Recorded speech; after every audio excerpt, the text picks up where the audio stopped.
साथियों नमस्कार। मैं आशा कुशवाहा आप सभी के बीच में एक बार पुनः उपस्थित हूँ। मैंने इसके पहले एक कहानी आप लोगों को सुनाई थी आनन और फानन की।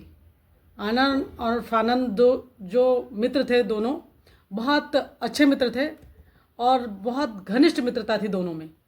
तो आप लोगों ने यदि ध्यान से सुना होगा तो आप ये सोचिए ज़रा कि क्या कोई रिश्ता ऐसा होता होगा जिसमें इतना ऊंच नीच भेदभाव और घनिष्ठ मित्रता के बाद भी इतनी असमानता हो, जितनी असमानता आपने आनन फानन कहानी में सुना। तो एक बार आप उस कहानी को फिर से अपने मनन करिए जो मैंने आपको पहले सुनाई थी। हम आज उसी कहानी के को लेके आए हैं कि इतना कैसे हो सकता है। तो हम आगे बढ़ेंगे उसमें कि जो पूरी कहानी मैं आपको नहीं बताऊंगी। कार का बोझ जो है तो आनंद के ऊपर ज़्यादा था। आनंद खेती का काम करता था और घर में आके खाना भी बनाता था। घूमने का फानन जो है तो जब आनंद खाना बनाता था तो फानन घूमने चला जाता था और उसको समाचार लेने में, गांव जाकर समाचार लेने में बड़ी दिलचस्पी थी।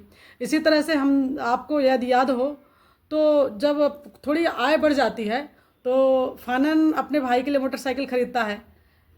अपने घर का खर्चा, आनंद के घर का खर्चा उसमें से चलता है, जबकि आनंद के घर में आनंद के पिता बीमार होते हैं और तब भी आनंद कोई सहयोग नहीं कर पाता है, मतलब देखने भी नहीं जा पाता है।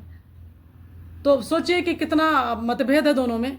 और दूसरा हम ये भी कहेंगे कि आनंद और फानन, जब आनंद के पिता का देहांत हो जाता है तो दोनों मोटरसाइकिल से जाते हैं।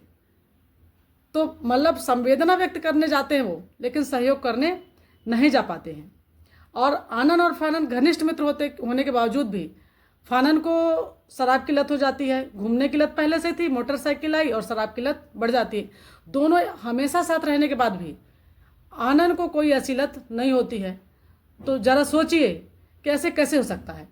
तो हम आपको ये बताना चाहेंगे कि ये जो हमारा उद्देश्य था इस कहानी को आपको बताने का, तो यही था कि पहले तो आप ये समझने का प्रयास करिए कि ऐसा कौन सा रिश्ता होता होगा जिसमें इतनी असमानता होगी।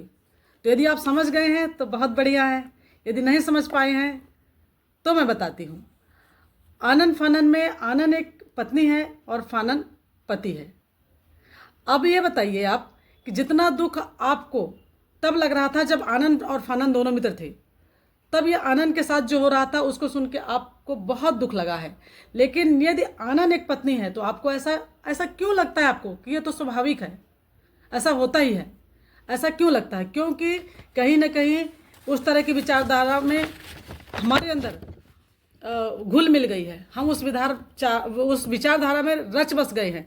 तो इसलिए हमको एक पत्नी के परिप्रेक्ष्य में ये चीज़ बुरी नहीं लगती है। कहानी का जो उद्देश्य था वो यह था कि पति और पत्नी के बीच में जो असमानता है उसको समझना, कि कैसे उनके बीच की गैर बराबरी को, पति और पत्नी के बीच की गैर बराबरी को हम स्वाभाविक मान लेते हैं। ऐसा ही होता है और हमने उसको, वो चीज़ें हमारे अंदर रच बस गई हैं और उस पर समाज ने अपनी मोहर भी लगा दी है कि पति हो तो ऐसा होगा और पत्नी होगी तो ऐसी होगी। होता यह है कि हम पति को मालिक और पत्नी को कमतर समझ लेते हैं।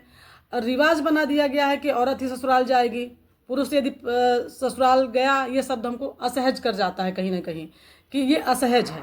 कैसे हम ये इस तरह जो रोज़ घर में झेल रहे हैं तो क्यों हमें नहीं खटकता है? ये जो गैर बराबरी है ये हमें क्यों नहीं खटकती है?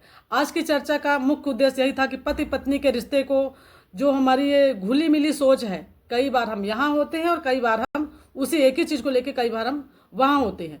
तो हम ऐसा क्यों अपनी सोच नहीं बना रहे हैं कि हमारे समाज में पति पत्नी को लेके बराबरी का दर्जा मिल सके और बराबरी को पहचानने की हम कोशिश कर सकें। तो वही बराबरी को पहचानने की कोशिश में हमने आनन फानन की कहानी के माध्यम से आपको सुनाया।